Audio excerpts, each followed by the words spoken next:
Hello everyone, welcome back to day 9 of my Christmas card series for this year. Today I have this cute card using some Lawn Fawn products.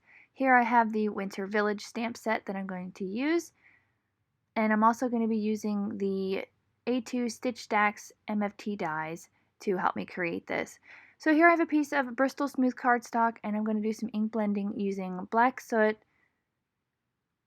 Salty Ocean, and Blueprint Sketch.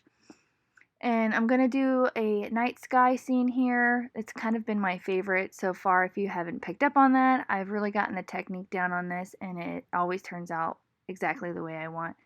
So I'm starting with the bottom and I'm going to fade up because I want the bottom to be a little bit lighter because that's what's going to be closest to the houses.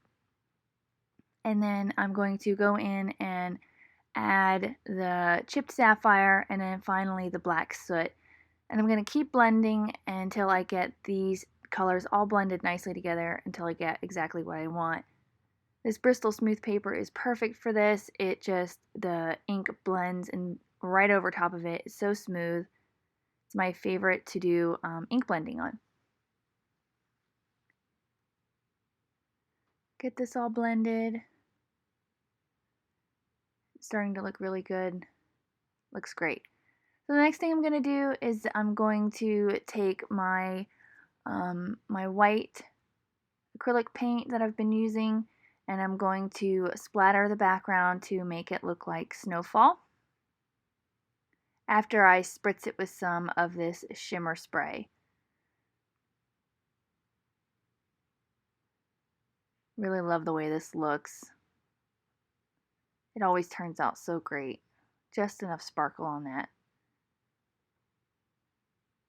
Hit it with my heat gun real quick just to make sure that it's not too wet for whenever I do the splattering because then it'll kind of bleed everywhere if it's too damp.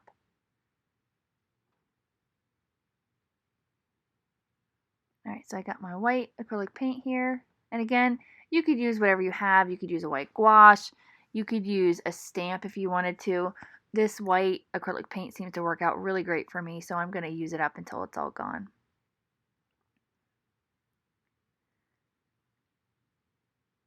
I didn't want it to be too heavy. I didn't want to have too much in the background. Just a little bit.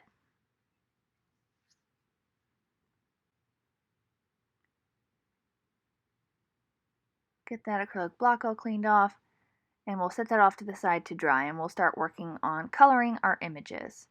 So again, I'm using some images from the Lawn Fawn Winter Village stamp set. And I used my Memento Tuxedo black ink to stamp this down using my Misti stamping tool. And I have some Neenah Solar White 80-pound cardstock that I'm using to stamp with because it is a Copic friendly paper. And so is the Memento ink. It is Copic friendly as well. So we're going to get into the coloring. I'm going to play some music for you all. And once I'm all done with the coloring, we'll come back and we will finish up this card together.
Okay, now that all the coloring is done, I use the coordinating dies and cut those out and run them through my die cutting machine.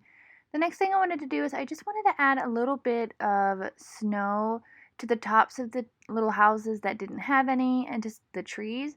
Now I know in the stamp set that there is kind of like a bit of snow that you can put in there, but I wanted to kind of create my own. So I took the Lawn Fawn embossing pen and some Brutus Monroe Alabaster white embossing powder, and I decided to add my own snow to the top of these. So instead of pouring it all out everywhere, I just decided to dunk the little cutouts into the embossing powder, and it worked out just fine.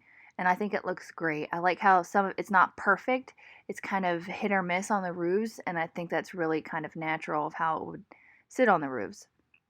I was taking my heat gun and heating those up. Make sure you use your tweezers because I tried to use my hands and it got a little bit too warm for me. So be safe and use your tweezers so you don't burn yourselves. I'm just making sure that this back panel is nice and dry because I wanted to do some heat embossing on this panel as well. So I'm taking that Lawn Fawn embossing pen and adding some more snow. Again, as you guys know, this has been my favorite thing to do lately. I just love how it turns out. I think it looks really, really good. So I'll get that panel all ready to go and we will be able to get our card put together. So I have my base here. It's a standard top folding A2 size card base, and I have a panel that was cut at 4¼ by 5½, and then I ran it through my die cutting machine using the largest from the MFT Stitch Stax die, and I'm just kind of lining up where I want to cut kind of a nice rectangle out of it, because that's where I want to put my little scene. So I'm just kind of eyeballing where I want to put it, and I want to make sure the stitching goes all the way around. So I'm just lining up the die back over top of that little panel where I want to cut it, run it through my machine, and now I have the stitching all the way around those panels. And again, I'm going to do the same thing on my background piece here. I'm going to line up where I want to place that so it has the same stitching detail as the other panels that I have on the card.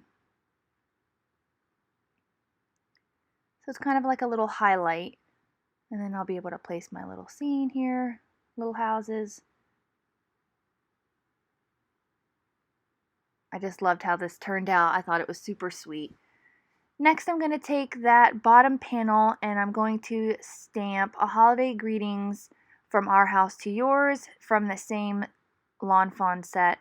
And I'm going to use Simon's Schoolhouse Red ink and my VersaFine Onyx black ink to do a two-tone stamp here. And I want to apologize, my video cut out again, but all I did was stamp that panel and then I glued down my background piece to my card base. So next I'm taking some 3M foam tape and I'm popping up those white panels to kind of give it a little bit of dimension so that the little houses can kind of stand up a little bit better. And I decided to leave one of the houses off of the front and use it on the inside of the card. And I'm just going to use some Doris 3M foam strips to attach all of my images here. I'm going to take the trees and the lantern and I'm going to actually glue those flat to the back of the panel and then just pop the little houses up. I think it gives it some nice dimension. And you could easily mass produce this card without doing the background. I think it would look really pretty doing just a nice plain white card with a nice sentiment and all of these colorful houses going across the front of it. And I think that would turn out really great. You know, stick with the traditional Christmas colors so it stays a Christmas card so it doesn't seem like it's, you know, an everyday card. I think that would be really pretty as well. I just loved how this turned out. Turned out super sweet. And this is the first time I've used this stamp set and I think I'm going to use it a lot more. I think it's so cute. I'm going to take my Nuvo Aqua Shimmer pen, add a little bit here and there, glue that little house on the inside using my Tombow glue. And then next I'm going to take these sprinkles from Lucy's Little Things called Snowdrift. They're the little snowflakes that have a slight obsession with lately. I just think they're so adorable. They add just a little bit of character, a little bit of dimension, and they just dress up any card. And that will do it for my card today. I want to thank you guys for coming by. I appreciate you stopping by and subscribing to my channel and watching my videos. It is a wonderful treat to have you all here. I love sharing all these cards with you. Coming up will be day 10. I can't believe we're on day 10 already. It's going to be a lot of fun, and I can't wait to show you what else I've got in store. So I hope you guys have a wonderful rest of your day, a fabulous weekend, and I will see you here again on Monday. Bye!